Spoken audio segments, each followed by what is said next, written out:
Bonjour à toutes et à tous, j'espère que vous allez bien, vous êtes les bienvenus chez Cuisine Malia. Aujourd'hui, je vous propose une recette de pâtes farcies كونشي gloni. عسلامتكم ومرحبا بكم في كوجينة ماريا. اليوم اصحابي وحبايبي باش نحضروا مع بعضنا وصفة خفيفة وظريفة يحبوها كبار وصغار. الوصفة هذه ما تطلبش برشا وقت باش نحضروها وما تطلبش برشا مكونات، هي مقارونة محشية باللحم المفروم والشامبينيون. نمشيو مع بعضنا للكوجينة ونشوفوا المقادير وطريقة التحضير.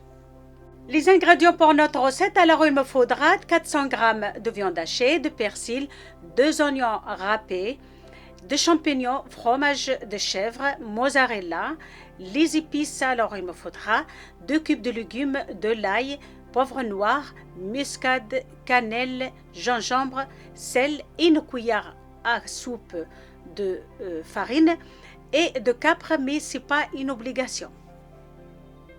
المقادير للوصفة: عنا اللحم مفروم، بصل، تين، وعنا معدنوس، شامبينيون، جبن، وتاخدوا أي نوعية تحبوها أنتم، شوية كبار وماهوش حاجة ضرورية، والفاح عنا خضرة مرحية، وعنا ثوم وفلفل أكحل وجوز الهند وسكين جبير، ملح ومغرفة كبيرة متاع فرينة، زيت مائدة، تنجموا تستعملوا زيت زيتونة إذا كان تحبوا.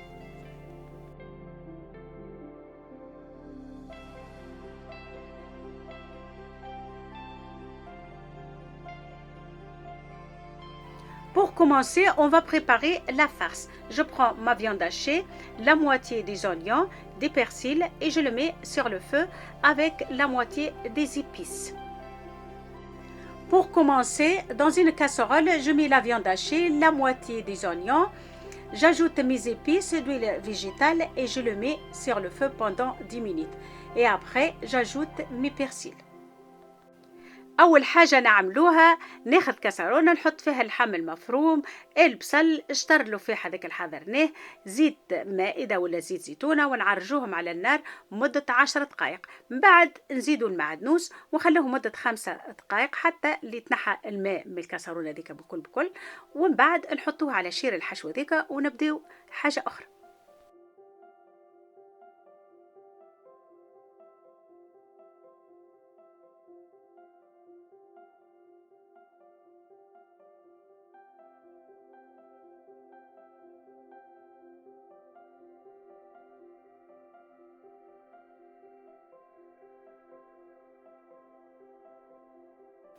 Après 10 minutes, j'ai ajouté mes persils. En même temps, j'ai préparé une casserole avec de l'eau sur le feu pour préparer mes pâtes. Voilà, ma farce, elle est prête. Je le mets dans un bol et je le mets à côté. Et en attendant, on va préparer notre sauce.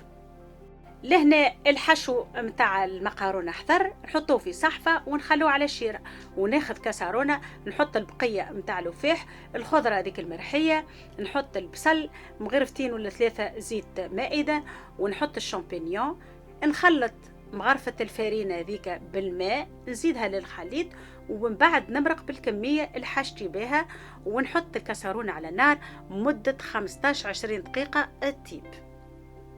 Ma deuxième étape, mes amis, dans une casserole, j'ai mis la moitié de mes épices, les champignons, les oignons, 2-3 cuillères à soupe d'huile végétale. Là, je mélange ma cuillère de farine avec de l'eau. Je l'ajoute après avec le mélange. Une fois que j'ai mélangé le tout bien, j'ajoute la quantité d'eau que j'ai besoin et je le mets sur le feu pendant 20 minutes à peu près. مغرفة الفرينة صحابي وحبيبي راهي باش تجينا الصوص عاقدة وتجينا بنينة زادة كيف ديما استعملوها الفكرة هذه، معناها إذا كان الصوص متاعتكم ماهيش عاقدة راهو سواء في الصوص حمراء ولا بيضة تنجموا تزيدوا الفرينة وإلا نشا، ومش حاجة كبيرة، مغرفة متاع ماكلة مش حاجة كبيرة. ولهناكم ريتو مرقت كيما يلزم بالكدا، وباش نحط الكسرونة على روحها تطيب مدة 20 دقيقة. المرحلة الثالثة ناخذ الصحفة اللي حطيت فيها الفاقس هذيك ونزيد الجبن ونزيد الكبار، وراهو الكبار ماهوش حاجة ضروري، فما ناس ما تحبوش، ماهوش حاجة لازمة. الجبن إذا كان مش متوفر عندكم تنجموا تحطوا كعبة بيض كاملة باش تلموا بها الخليط هذاك. واحنا في كل الحالات مش نحطوا اصفر متاع البيض، وباش نزيدوا الشابلور للخليط هذايا باش تجينا اللحم المفروم ماهوش شايح ويجينا بنين. والشابلور هذايا راهو حضرته في الدار. اذا كان تحبوا تشوفوا الوصفه من الاول حتى الاخر راهي موجوده على القناه نتاعي. مفوح ريحته بنينه، فيه الزعتر، فيه كليل، معناها ريحته تشره ويزيد بنا للحم المفروم.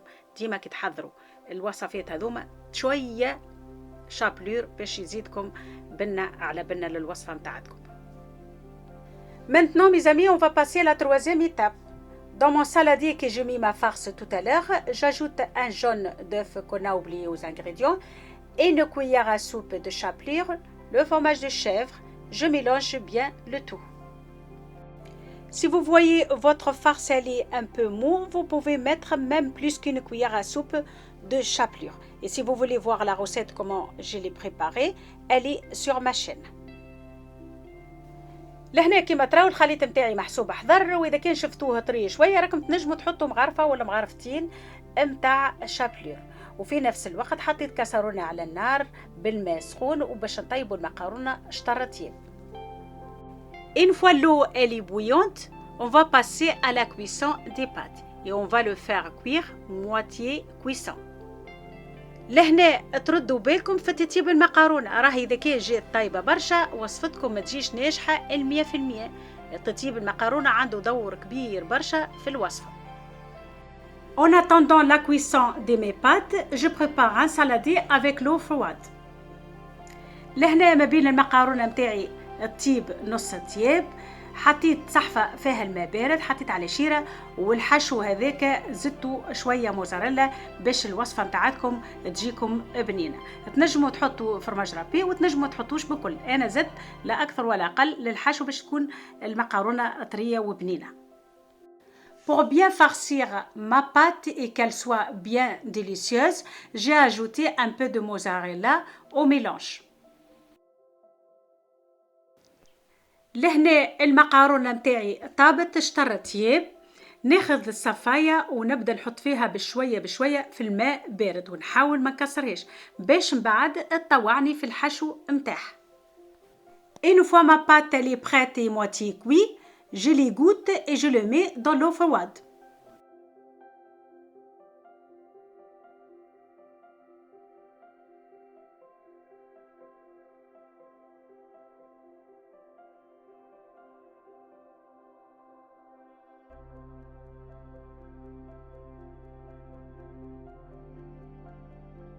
نتفقدوا الصوص اللي حطيناها الطيب ونحضروا البلاتو اللي باش نحطوه في الفور، ونبدو ناخذوا المقارونه بشويه بشويه، نبدو نخرجوها من الماء باش تطوعكم، ما تخرجوش كل فرد مره، يعني تاخذوا بالاربع كعبات 5 كعبات وتبدو تحشوا المقارونه هذيك حتى تكملوا البلاتو نتاعكم. Dernière étape, je prépare mon plateau qu'il va au four. Je sors mes pâtes petit à petit de l'eau et je commence à les farcir.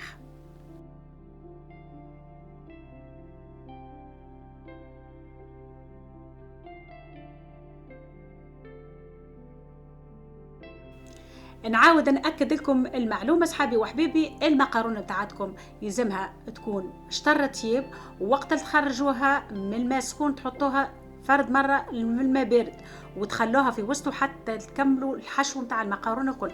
إذا كان صفيتوها في كسكيس ولا في صفاية وحطيتوها على شيرة راهي تعجل لكم وما تطوعكمش في الخدمة.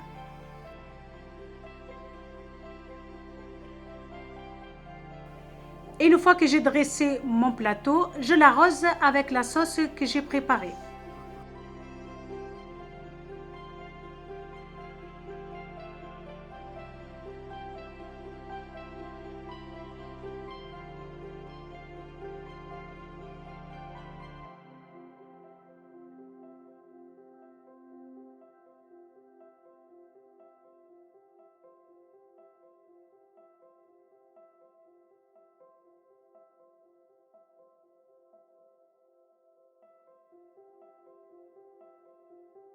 بلاتو المقارونة أحضر، صبيت عليه الصوص وتوا باش نغطيه بالبابي كويسون وبابي الو ونشعل الفور على 180 درجة ونخليه مدة 10-15 دقيقة ما نفوتش.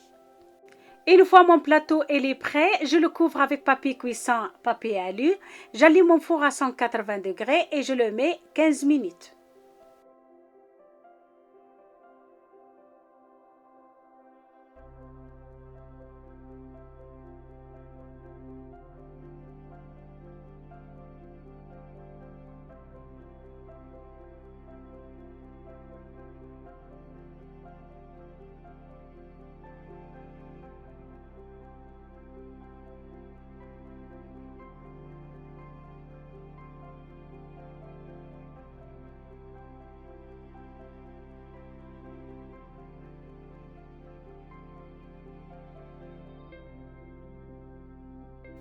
Après 15 minutes de cuisson, j'ajoute de la crème fraîche de mozzarella.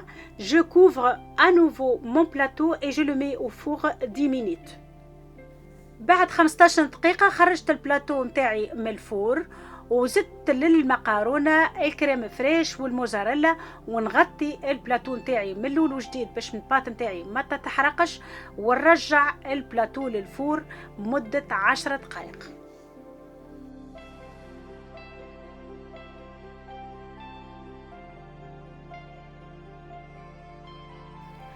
Voilà, après 25 minutes de cuisson en total, mon plateau de pâtes est prêt.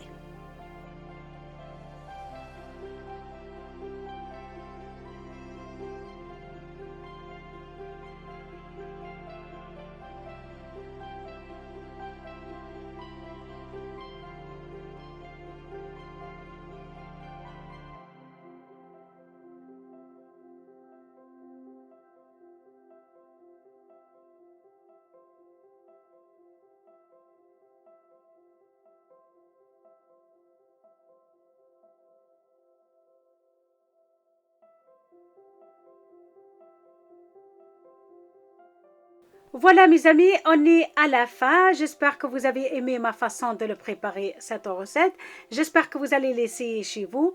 Si vraiment vous avez aimé ma recette, n'hésitez pas à vous abonner, à partager la vidéo avec vos amis et la famille. Mettez la cloche en marche pour que ne vous ratez pas mes recettes et mes idées.